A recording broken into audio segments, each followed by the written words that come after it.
Easter Sunday is the high holy day of the Christian church. It's a day that traditionally brings higher church attendance, as well as the day in which we talk a lot about hope. So if you get bored during my message, what I want you to do is count how many times I say hope. And then you can tell me at the end. There might be a prize. It's okay. I believe wholeheartedly that there is for each one of us, despite wherever we are on our own personal faith journey, great application of the Easter story to our lives. So let's start by reading the story from the Bible. At the crack of dawn on Sunday, the women came to the tomb carrying the burial spices that they had prepared. They found the entrance stone rolled back from the tomb, so they walked in. But once inside, they couldn't find the body of Jesus. They were puzzled, wondering what to make of this. And then out of nowhere, it seemed, two men, light cascading over them, stood there. The women were awestruck and bowed down in worship. The men said, "Why are you looking for the living one in a cemetery? He's not here, but raised up." So this story that has come to be known as the Easter story is about life and death. It is about rebirth. It is about a really, really good thing happening after a really, really bad thing. Good Friday stands for our dark times, the bad times. It's a representation of those days that we just don't think that we can manage. We can barely keep going because our heart is broken or all hope is gone. Our dreams are shattered or our health is fading. These are the lowest times, the land of pain and sorrow, and the days that bring more of the same. And then, all of a sudden, something unexpected and surprising happens. Something seems to be working out like the sun after the rain. The light begins to drive out the darkness. The sun has come up. It's Easter Sunday. There is hope where you once thought there would never be hope again. Something in the universe shifted. The Easter story tells me personally that in the middle of my lowest times, I can get through it.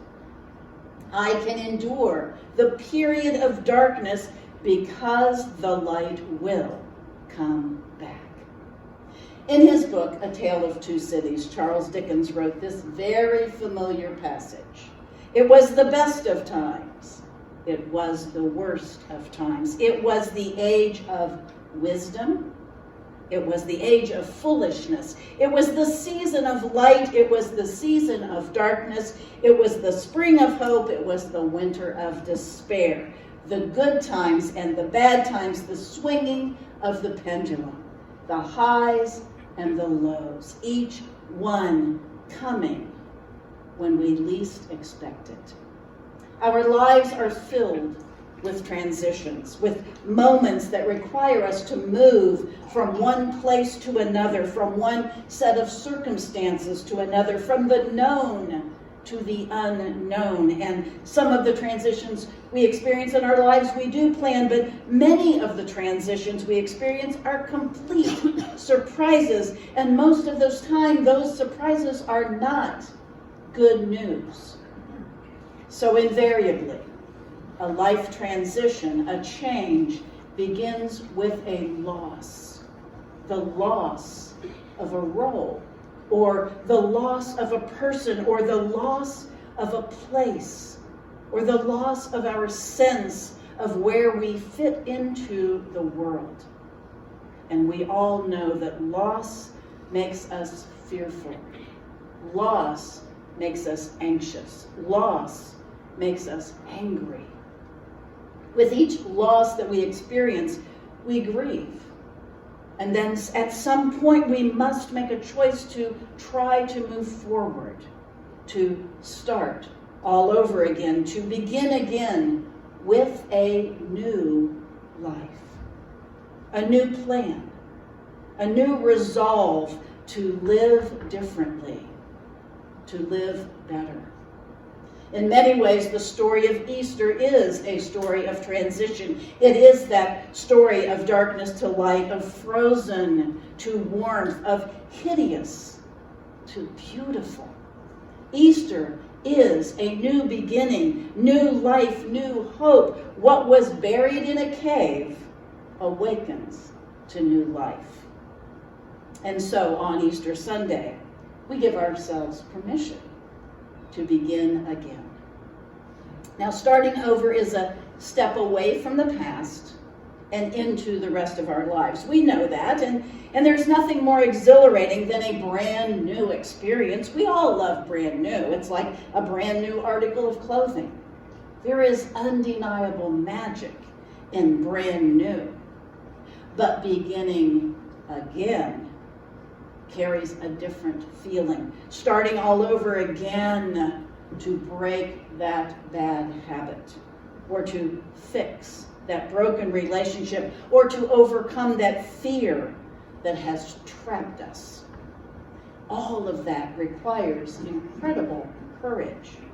It requires faith. It requires faith in ourselves and often in each other.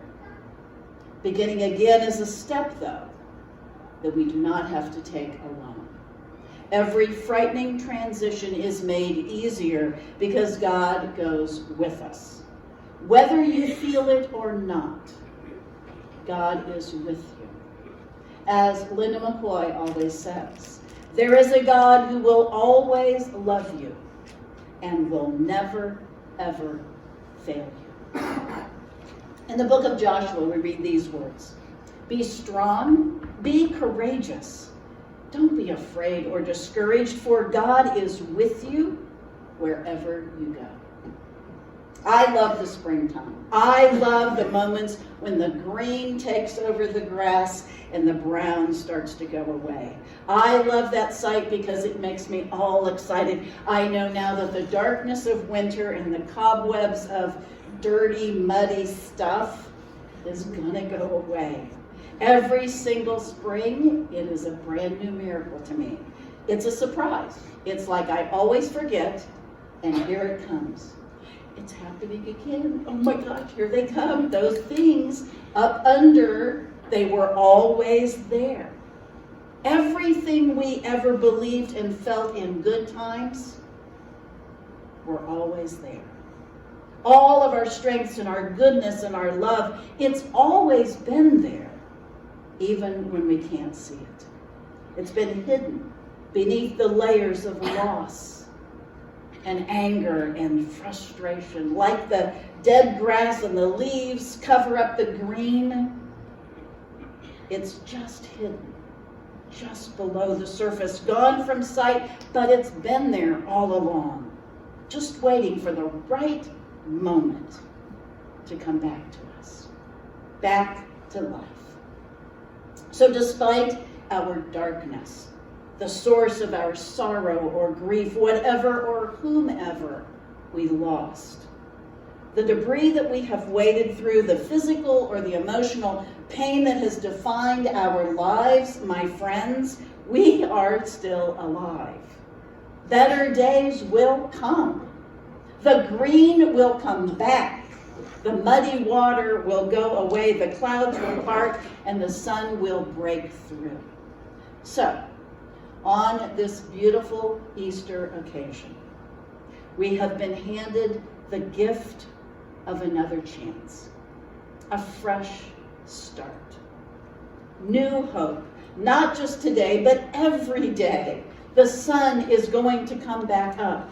Easter is not just one day in the calendar. Easter is not just about the end of the earthly life of Jesus and his miraculous coming back to life. Easter is a decision of the human heart. It is a decision to live with hope, fully, recklessly, courageously, even in the face of death and despair. Easter is the improbable story of human resurrection, rebirth, renewal, and return. My prayer this morning is that we will all welcome the opportunity to say goodbye, darkness, hello to the light. Amen.